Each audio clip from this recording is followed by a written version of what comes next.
Hello students, कैसे हो आप लोग? सब बढ़िया है? तो चलिए आज के लेक्चर में अपना लोग देखेंगे ऑक्सीडाइजिंग एजेंट और रिड्यूसिंग एजेंट को। पिछले लेक्चर में अपना लोग क्या देखे थे? ऑक्सीडेशन और रिडक्शन क्या होता है। ठीक है, तो चलिए थोड़ा सा आपको रिवाइज करवा देते हैं कि ऑक्सीडेशन और रिडक्शन क्या होता है। तो देखिए ऑक्सीडेशन में क्या होता है, अपना लोग ऑक्सीडेशन और रिडक्शन के बारे में जो समझे थे वो किसके बेसिस पे समझे थे? हाइड्रोजन और ऑक्सीजन के बेसिस पे। ठीक है, तो ऑक्सीडेशन में क्या होता है? ऑक्सीजन का एडिशन होता है और हाइड्रोजन का रिमूवल होता है। वहीं पर बात करें रिडक्शन का, तो रिडक्शन में क्या होता है? ऑक्सीजन का रिमूवल और हाइड्रोजन का एडिशन। सिंपल है, नाम से भी ये चीज़ क्लियर है। आप ध्यान दो, अगर ऑक्सीडेशन को देखोगे तो ऑक्सीडेशन ऑक्सी एडिशन, ठीक है, मतलब ऑक्सीजन का एडिशन। तो सिंपल सा बात है, रिडक्शन में क्या होगा? ऑक्सीजन का रिमूवल। चलिए, और जब ऑक्सीडेशन में ऑक्सीजन का एडिशन होता है तो हाइड्रोजन का क्या होगा? रिमूवल। वहीं पर रिडक्शन में जब ऑक्सीजन का रिमूवल होता है तो हाइड्रोजन का क्या होगा? एडिशन। ये चीज़ आपको क्लियर हो रहा है?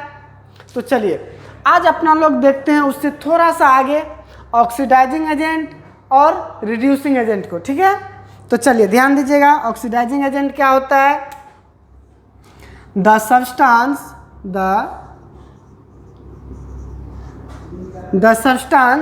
ठीक है, इन विच या द सब्सटेंस विच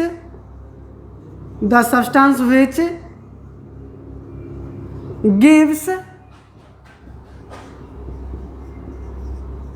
ऑक्सीजन। क्या बोल रहे हैं? The substance which gives oxygen for oxidation. Simple सा बात है, क्या चीज की ऑक्सीडाइजिंग एजेंट किसको बोलते हैं? जो सब्सटेंस ऑक्सीजन देता है किसके लिए? ऑक्सीडेशन के लिए। यानी कि जब भी ऑक्सीडेशन होता है तो उस ऑक्सीडेशन के लिए या उस ऑक्सीडेशन रिएक्शन में जो ऑक्सीजन प्रोवाइड करता है, ठीक है, जो ऑक्सीजन देता है उसको अपना लोग ऑक्सीडाइजिंग एजेंट बोलते हैं। ठीक है, जो ऑक्सीजन देता है, सिंपल सा बात आप याद रखिए, जो ऑक्सीजन देगा वो ऑक्सीडाइजिंग एजेंट होगा।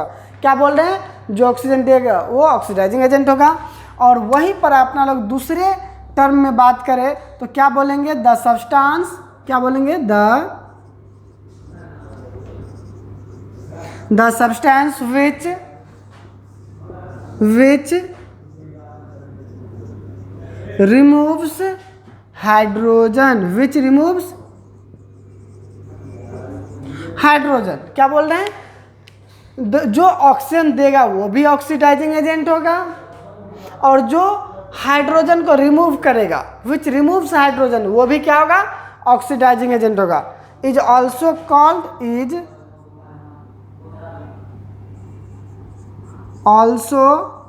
Called oxidizing agent. ठीक है, और the substance which gives oxygen for oxidation is called oxidizing agent. Simple है, अगर आप ऐसे नहीं समझ पा रहे तो आप ऐसे समझो कि ऑक्सीडाइजिंग एजेंट कौन होगा?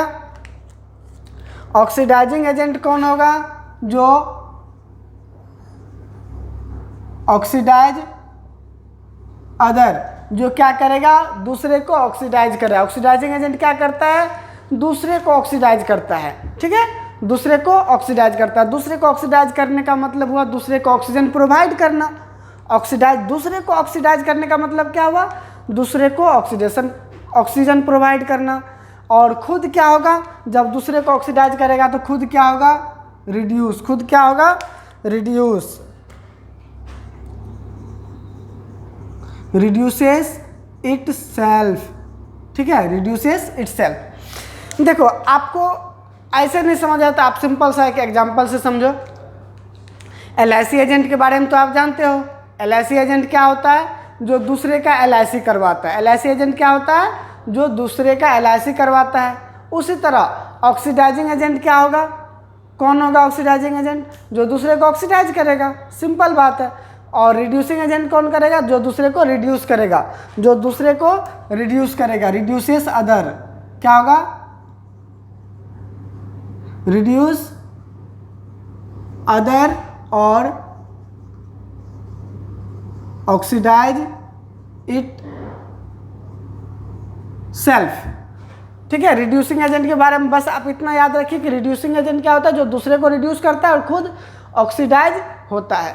दूसरे को रिड्यूस करना, दूसरे को रिड्यूस करने का मतलब क्या हुआ? दूसरे को रिड्यूस करने का मतलब हुआ दूसरे को हाइड्रोजन प्रोवाइड करना। क्या चीज? दूसरे को हाइड्रोजन प्रोवाइड करना। ठीक है, और खुद ऑक्सीडाइज होने का मतलब क्या हुआ? दूसरे से ऑक्सीजन को रिमूव कर देना। ठीक है, या दूसरे से ऑक्सीजन को रिमूव कर लेगा, अपने पास पहुंच, मतलब दूसरे से ऑक्सीजन ले लेना, दूसरे से ऑक्सीजन ले लेना, इसका मतलब है खुद ऑक्सीडाइज होना। या दूसरे को रिड्यूस करना, दूसरे को अगर हाइड्रोजन प्रोवाइड कर रहा है तब भी खुद क्या होगा? ऑक्सीडाइज होगा।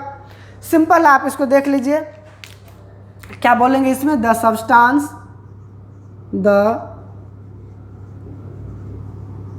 substance which gives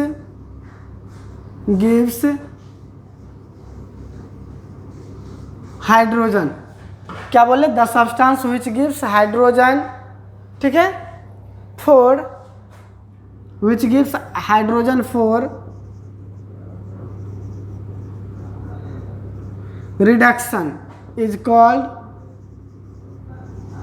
called reducing agent. Simple है। या फिर अगर आप ऑक्सीजन के टर्म में बात करोगे तो क्या बोलोगे? द सब्सटेंस which removes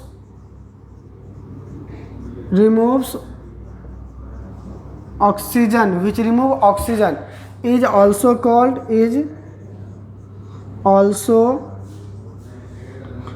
क्या चीज? Reducing agent. चलिए इसको अपना लोग एक एग्जांपल से समझते हैं, बहुत ही आसानी से समझ में आ जाएगा। सिंपल सा एग्जांपल है। ठीक है, जैसे मान लीजिए यहाँ पर आपको एक एग्जांपल समझाते हैं। क्या चीज़? कॉपर प्लस ऑक्सीजन और ये क्या बना लिया? CuO। ठीक है, आप यहाँ पर ध्यान दो, बहुत ही आसान सा रिएक्शन है। यहाँ पर क्या हो रहा है, अगर आप देखोगे तो ये कॉपर भाई साहब यहाँ पे अकेले हैं। ठीक है, और वहीं पर बात करें प्रोडक्ट साइड में तो आपको क्या दिख रहा है?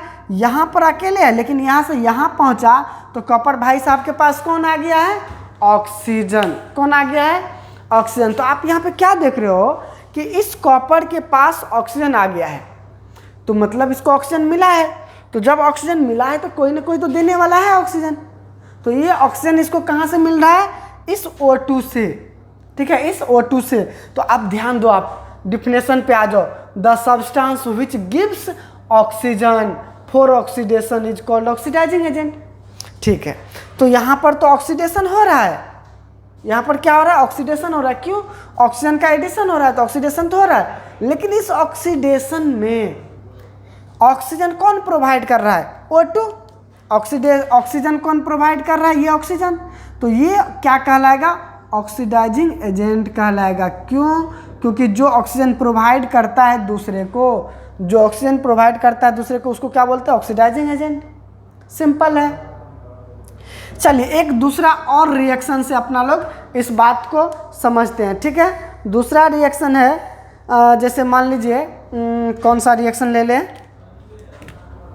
जैसे आप ये समझो CuO है। ठीक है, और यहाँ पर क्या कर रहे हैं, या ये वाला रिएक्शन लो, H2S प्लस O2 ले लिए, तो यहाँ पर क्या बनेगा बताओ? H2O और SO2 बना। ठीक है, सिंपल है। यहाँ पे आप क्या करो, आप ध्यान अपना बस यहाँ से इस SO2 पर से, ठीक है, यहाँ पर ले जाओ, यहाँ पर इस पर H2S से ध्यान देना, H2S से आप SO2 पर ध्यान दो। ठीक है, बस यहाँ पे ध्यान दो। आपको क्या दिख रहा है कि यहाँ पर SO2 के पास हाइड्रोजन है, और जैसे ही ये यहाँ से यहाँ पहुँचा SO2 के पास, नहीं, यहाँ से ये इसके साथ रिएक्ट करके इसमें कन्वर्ट हुआ, तो आप क्या देख रहे हो, यहाँ से हाइड्रोजन गायब हो चुका है। सल्फर के पास पहले हाइड्रोजन था, अब हाइड्रोजन नहीं है। ठीक है, तो आप ध्यान दो, आप डेफिनेशन पे, the substance which removes hydrogen is also called oxidizing agent. ठीक है, जो हाइड्रोजन को रिमूव कर दे वो भी ऑक्सीडाइजिंग एजेंट है। तो आप यहाँ पे ध्यान दो, इस सल्फर के पास पहले हाइड्रोजन था, अब नहीं है, तो इसका मतलब इस सल्फर से कोई हाइड्रोजन को रिमूव किया है नहीं। यहाँ पर जो हाइड्रोजन सल्फाइड है H2S, इसमें से जो ये हाइड्रोजन है इसको कोई रिमूव किया है। और आप देख रहे हो रिएक्टेंट साइड में सिर्फ और कौन है, ऑक्सीजन है। इसका मतलब ये ऑक्सीजन ही इसको रिमूव किया है, ऑक्सीजन क्या क्या इस हाइड्रोजन को रिमूव कर दिया है, ठीक है। तो इसका मतलब यहाँ पर जो ये ऑक्सीजन है ये भी क्या कहलाएगा, ऑक्सीडाइजिंग एजेंट कहलाएगा। क्या कहलाएगा, ऑक्सीडाइजिंग एजेंट। अच्छा चलिए आप दूसरे तरीका से देखिए, एक बात और, ये हाइड्रोजन को तो रिमूव किया ही है, साथ ही साथ सल्फर को ऑक्सीजन भी प्रोवाइड कर दिया है, ठीक है। यहाँ पर आप ये समझ लो कि इस सल्फर को ऑक्सीजन भी मिल गया है, तो ऑक्सीजन कौन देगा, ये ऑक्सीजन O2। तो इसका मतलब ये भी क्या, इसका मतलब फिर भी क्या समझ में आया कि ये ऑक्सीडाइजिंग एजेंट है। सिंपल सा कॉन्सेप्ट है भाई, बस आप याद रखो कि जो ऑक्सीजन प्रोवाइड करे वो भी ऑक्सीडाइजिंग एजेंट, और जो हाइड्रोजन को रिमूव करे वो भी ऑक्सीडाइजिंग एजेंट। आप सिंपल सा याद कर लो या साइड में आप लिख लो, जो ऑक्सीजन प्रोवाइड करे वो भी ऑक्सीडाइजिंग एजेंट। क्या बोल रहे हैं, जो ऑक्सीजन प्रोवाइड करे वो भी ऑक्सीडाइजिंग एजेंट, और जो हाइड्रोजन को रिमूव करे वो भी ऑक्सीडाइजिंग एजेंट। चलिए अब रिड्यूसिंग एजेंट पे आते हैं। रिड्यूसिंग एजेंट को अपना लोग फिर एक एग्जाम्पल से समझते हैं, ठीक है। चलिए एक एग्जाम्पल से समझिए, तो CuO प्लस H2, आप यहाँ पे क्या कर दो, H2O और Cu। आप क्या करो, यहाँ से ध्यान देना, ये जो अपना कॉपर ऑक्साइड है यहाँ से आप अपना ध्यान यहाँ पे ले जाओ, ठीक है, इस कॉपर पे, ठीक ना। अब आप क्या देख रहे हो कि इस कॉपर ऑक्साइड में ऑक्सीजन भी है, और वहीं पर बात करें प्रोडक्ट साइड में तो सिर्फ कॉपर, यहाँ से ऑक्सीजन गायब हो चुका है। यानी कि यहाँ पर क्या हुआ है, REMOVAL, रिमूवल ऑफ ऑक्सीजन। और जब रिमूवल ऑफ ऑक्सीजन होता है तो अपना लोग जानते हैं कि उसको क्या बोलते हैं, रिडक्शन बोलते हैं। क्या बोलते हैं, रिडक्शन होता है बोलते हैं, ठीक है। सिंपल याद रखो, क्या हुआ, ऑक्सीजन रिमूव हो गया है, ऑक्सीजन रिमूव हो गया है। तो आप ध्यान देना, the substance which removes oxygen is called oxidize reducing agent. जो रिमूव करेगा ऑक्सीजन को वो रिड्यूसिंग एजेंट कहलाएगा। तो यहाँ से ये तो समझ में आया कि यहाँ से ऑक्सीजन रिमूव हो गया है, लेकिन कोई ना कोई तो रिमूव करने वाला होगा। तो यहाँ पर रिमूव करने वाला कौन है, रिएक्टेंट साइड में, और तो सिर्फ हाइड्रोजन है। इसका मतलब ये हाइड्रोजन क्या किया है, ऑक्सीजन को यहाँ से रिमूव कर दिया है। समझे बात को, इसका मतलब ये हाइड्रोजन क्या है, रिड्यूसिंग एजेंट है। क्या है, रिड्यूसिंग एजेंट है। समझ में आया आपको बात। तो चलिए अब आप सिंपल से याद रखिए कि जो हाइड्रोजन को, ठीक है, देगा, जो हाइड्रोजन देगा किसी को वो भी रिड्यूसिंग एजेंट, जो ऑक्सीजन रिमूव करेगा वो भी रिड्यूसिंग एजेंट। सिंपल से आप याद रखो इस बात को, ठीक है। तो चलिए आपको, अब मुझे लगता है कि आपको ऑक्सीडाइजिंग एजेंट और रिड्यूसिंग एजेंट वाला कॉन्सेप्ट आपको बहुत अच्छे तरीके से समझ में आया होगा, ठीक है। तो अब अपना लोग आगे बढ़ते हैं ऑक्सीडेशन के इफेक्ट के तरफ। मतलब ऑक्सीडेशन रिएक्शन जो है उसका हमारे डेली लाइफ में क्या इफेक्ट पड़ता है उसके तरफ बढ़ते हैं। तो उससे पहले आप इसको नोट कर लीजिए, चलिए नोट कीजिए।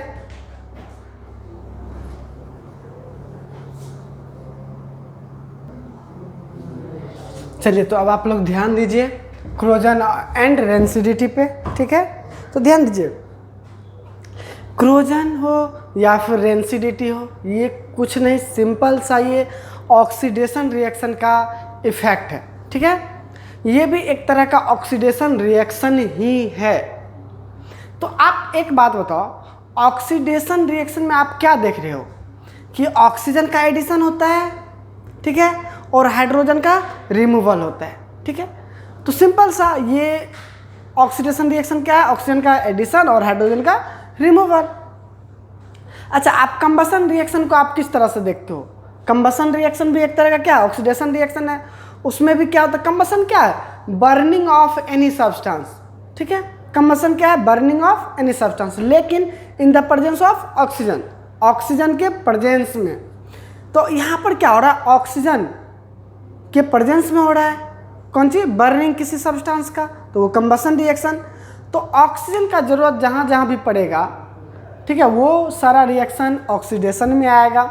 जैसे आप इस रिएक्शन को किस तरह से लेते हो, जैसे ये देखो तो कोई भी मेटल के ऑक्साइड में कन्वर्ट होना, ठीक है, या फिर नॉन मेटल के ऑक्साइड में कन्वर्ट होना, इसको आप किस तरह से देखते हो, ये भी एक तरह का ऑक्सीडेशन रिएक्शन है। क्यों?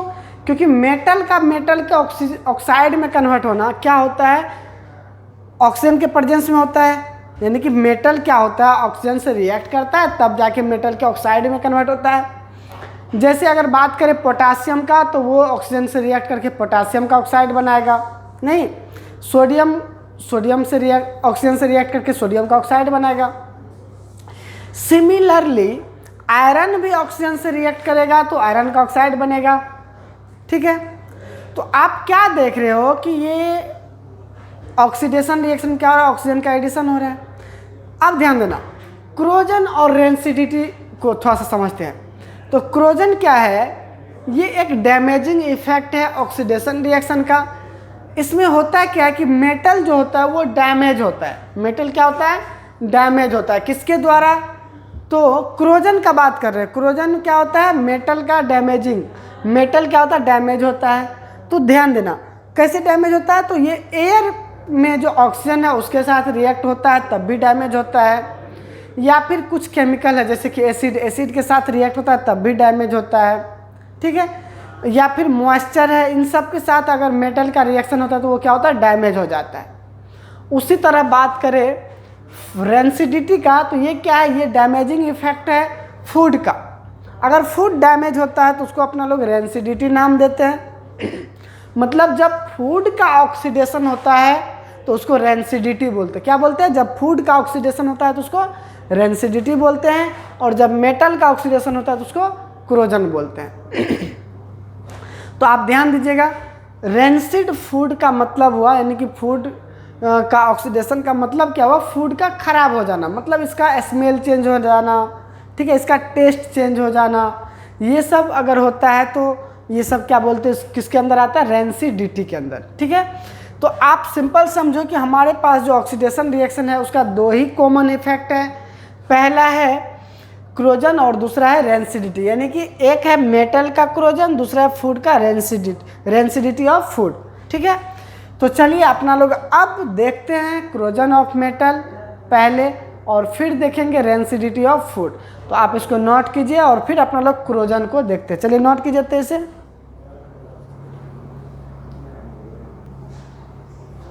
चलिए तो अपना लोग अब क्रोजन देखते हैं। क्रोजन क्या होता है, द प्रोसेस इन विच, ध्यान दीजिएगा आप पहले डिफिनेशन पे ध्यान दीजिएगा, the process in which metal are eaten up gradually by the action of air, ध्यान दीजिएगा, by the action of air, moisture और केमिकल्स।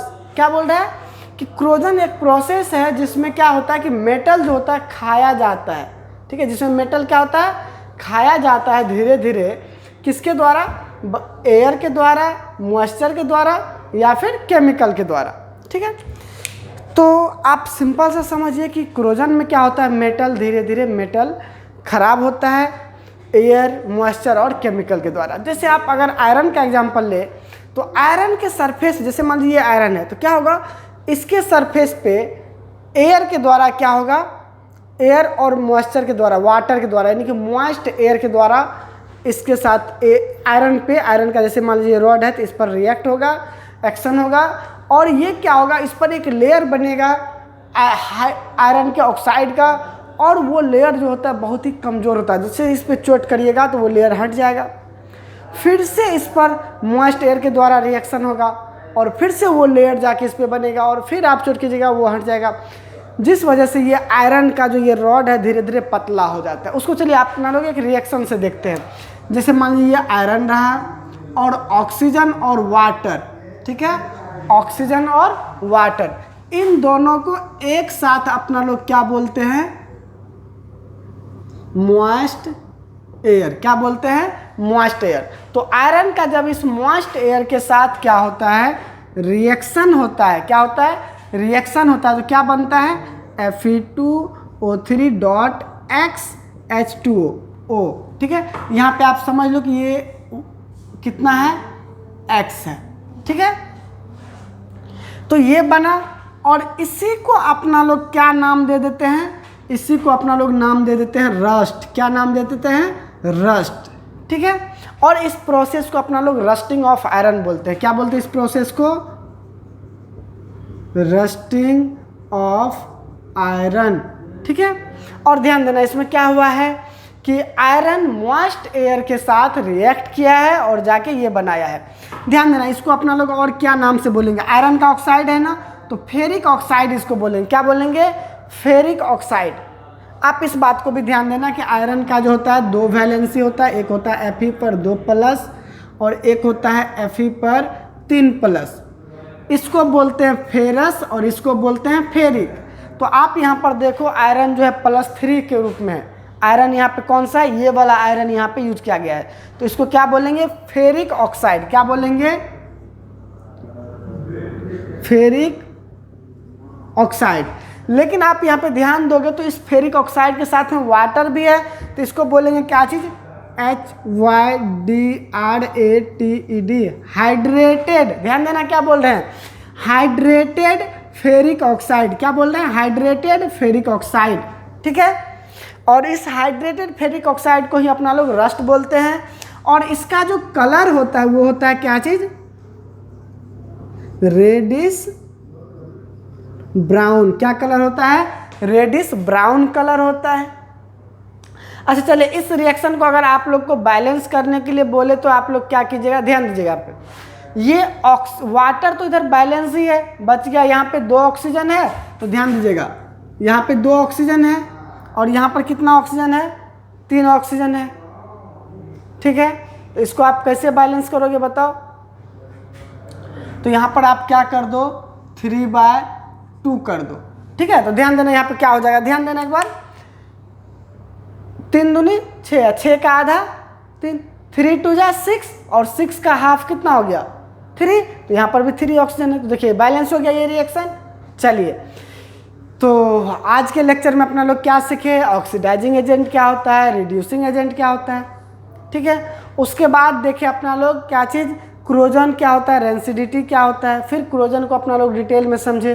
क्रोजन का एक एग्जाम्पल भी आज अपना लोग किए हैं। बाकी एग्जाम्पल जैसे कि कॉपर का क्रोजन है, तो वो सब एग्जाम्पल अपना लोग अगले लेक्चर में करेंगे। आज के लिए बस इतना ही, तो चलिए आप लोग पढ़ते रहिए।